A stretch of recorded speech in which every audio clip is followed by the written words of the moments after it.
You ever get a question on your cos and sine graphs, but now you are hit with something that looks like this. You have your 4 pi, your 2 pi, and your pi, and you are requested to draw such graph. So in this video, I'm going to be explaining to you how you can be able to avoid having to work with this, which is called your radians. So this is called your radians. So how do we eliminate your radians? First of all, so I'm going to be introducing you to a simple formula which says your degrees equals to your radians times 180 over pi. So basically, each and every time when you are seeing your radians, you're just going to put your degrees. So it was gonna be easy if you're having something like between 0 to 1/8, but now you're having pi. It actually makes it difficult for you. So if I'm about to make radians the subject of my formula, so you will know that you're going to have your radians would be equals to your degrees multiplied by pi over 1/8, as simple as that. So basically you just take this one and you just you take this one and take it to this side and divide. So if you're going to divide, you'll be left with radians as equals to degrees multiplied by your pi over 1/8. Because if I'm dividing, if degrees divided by 180 over pi, you can actually just switch this one around when you're multiplying. So yeah, I'm not going to be teaching a lot on that one. So the main thing is this part. So we now have the correct formula that we can use. We will say with this one, we're trying to look for the degrees. What would be our degrees? This one would be the one where you are finished. So your degrees would be your 4 pi multiplied by your 180 over your pi. This will cancel. Then you're left with 4 multiplied by 180. This will give you at 720 degrees. So instead of having this now, you will just interpret it as you're going to have between 0 and 720 degrees.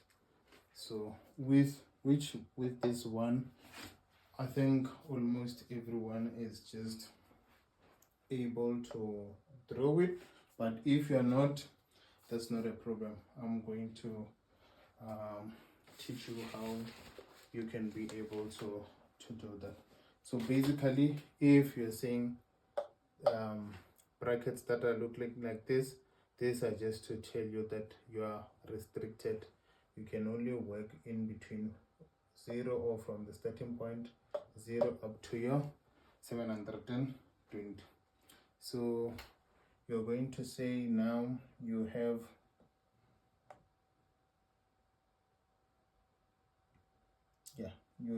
your table which you're going to draw. My marker is running out. You always start with your 0. Then for the sake of these examples, your sine and your cos, I like to use my 4/4.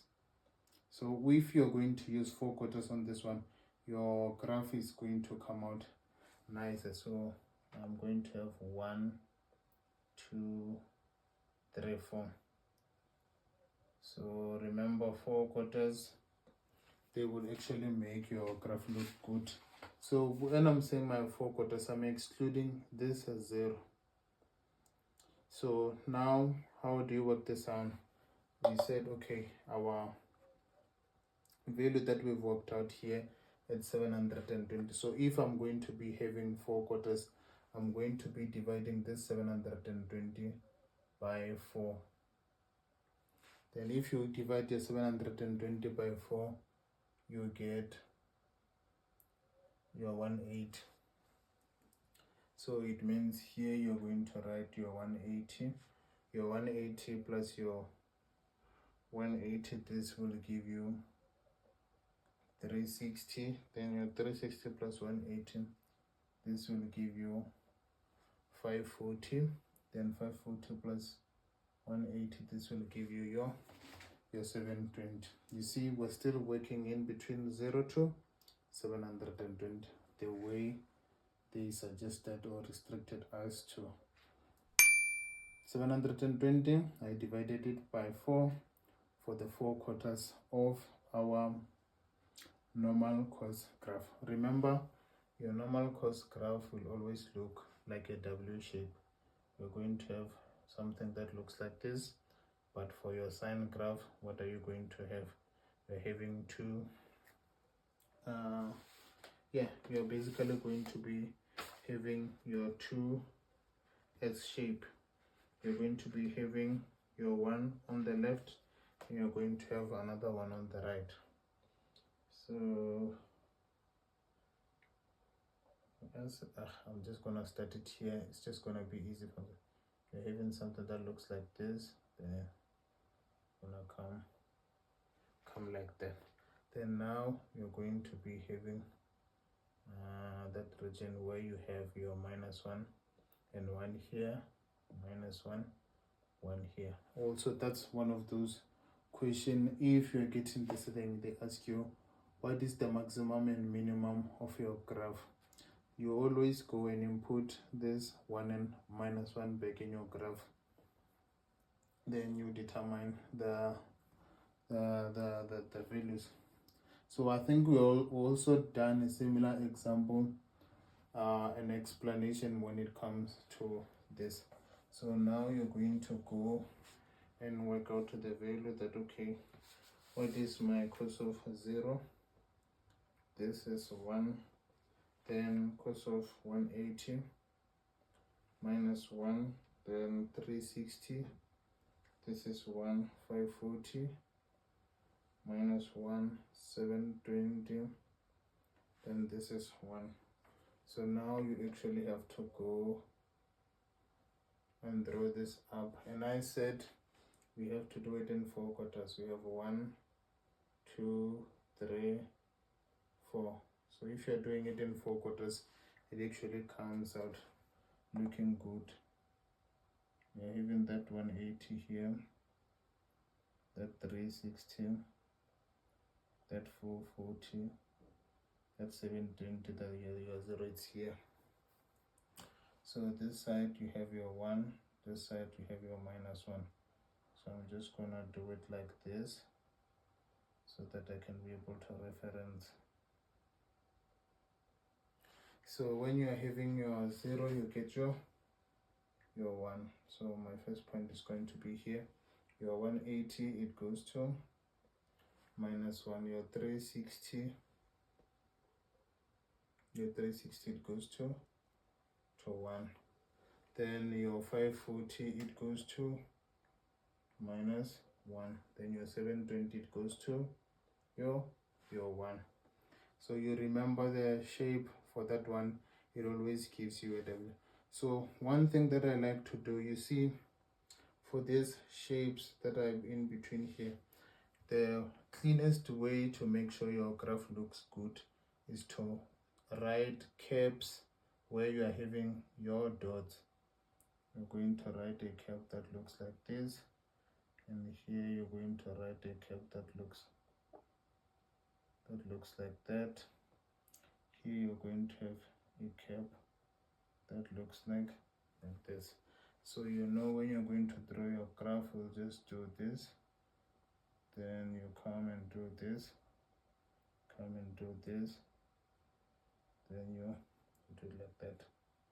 So that's basically that W shape for the normal course graph that you you would have. So the trick here, it was basically just you having to move from this to this by doing your conversion with your formula, you see.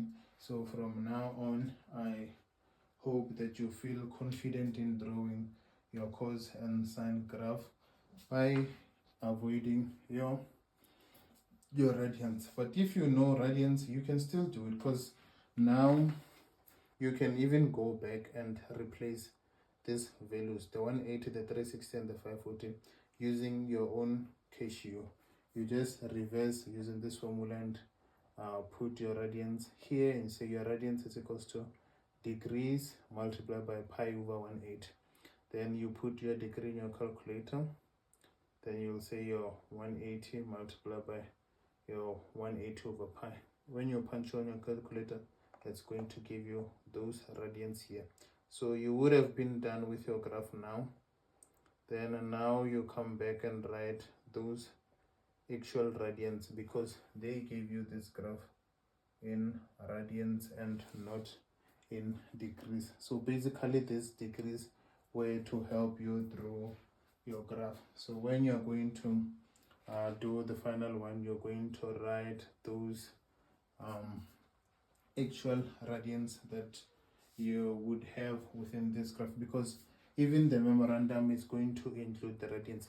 But I don't think if you use the degrees, you're going to be penalized for that, because what they want is just for you to see the Cartesian plane and whether you've marked it with the information that you are given and the shape of the graph, this table, and yeah, these calculations, remember, it's not necessary because it wasn't asked. They just wanted you to draw, but it's just safe to include everything as it is like that. Then you get your full mark.